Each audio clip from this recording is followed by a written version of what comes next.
And as if you thought that wasn't enough, we actually have another project working just behind us right now. Another birth year car for me. Yes, 1970 Dodge Charger.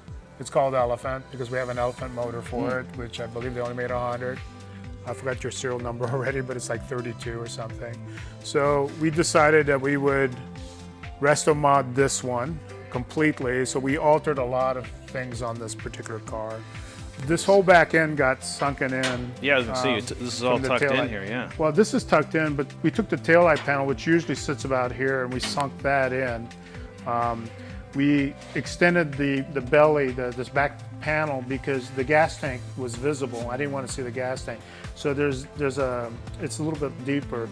We sunk in the backup lights. These are his exhaust tips. It's gonna be very, very aggressive. In fact, just by closing the hood a little bit, you can kind of get a feel for how menacing it's gonna look when it's done. Yeah. The Elephant motor puts out 1,000 horsepower. So we had to do it justice. Yeah. And you know, like with the doors, they have these coves, and we decided that I would sink these in to make it look more aggressive. You can kind of see it on that side a little bit. These Corvette door handles? We dropped it all in. Yeah, we took the door handles out, put Vet handles in it, because it's going to get painted to match the car. I don't even want to see them. But you know, Chrysler had Viper door handles that looked exactly like that, so I thought, okay, I'll keep that in the family, even though it's Corvette. I like this instead of poppers, you know. It's just, I didn't want anything on the side, so I thought, you know, let me figure out what I can do. And I looked at the Viper ones, and they were a little bit complicated to work with. They're I think some of them are electronic, and there's a specific year for that. So the Corvette ones, I've had Corvettes, so I thought these will work. We'll paint them to match the door. You'll never know they're there. Yeah. And they work really, really well. So, you know, and then the whole car is going to have an aggressive stance.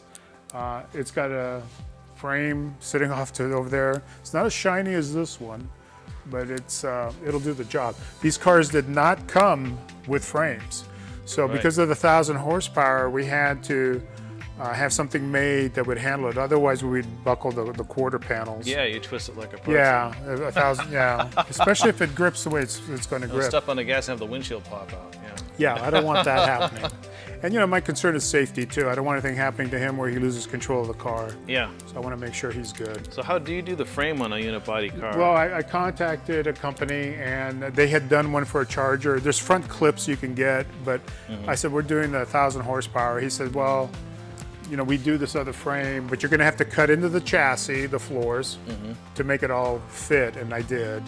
It all works. The firewall had to be removed because of the depth of the motor. Some people said you didn't need to, but it was too tight, so we went ahead and changed it. So you see how how this goes in for the motor. We started out with an M because, you know, just to stiffen it. Of course, this is where the heater hoses are going through. You would never see that, but I know it's there, and it's for him. It's for Mitchell.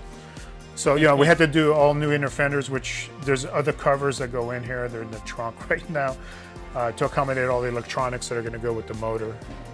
This is Here it is. This is the rendering. That's what she's going. This is what we're shooting for. The Elephant on the back is going to be the same color as the billboard, except this will be shiny, and this will be a flat. So you're not going to really see it in your face. You know, the guy, when he did it, I'd asked him to do that, but he said I couldn't see it. So you'll walk by the billboard and it'll be all glossy except for this one little section where it's kind of gray, which is what this is, the 426 Hemi. That's the Elephant right there.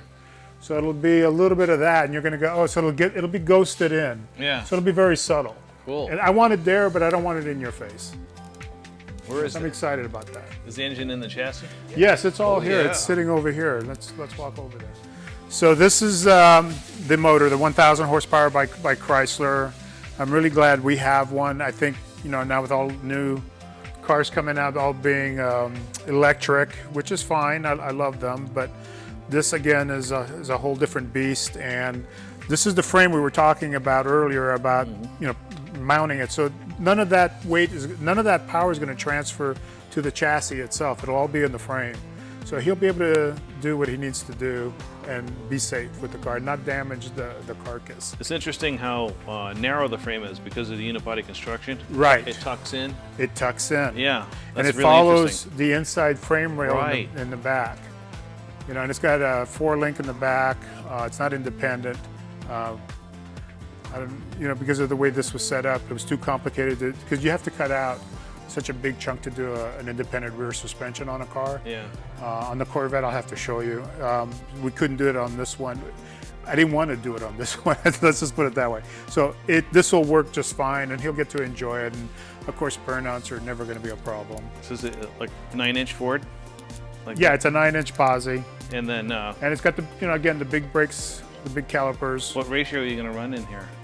I think we have 370s. Oh, 370. Yeah. Nice. Yeah, so he can get it on the highway. Yeah, get it on the highway. We Yeah. get 6 speeds too. Yeah, and then the 6-speed, he can go anywhere in this. Yeah.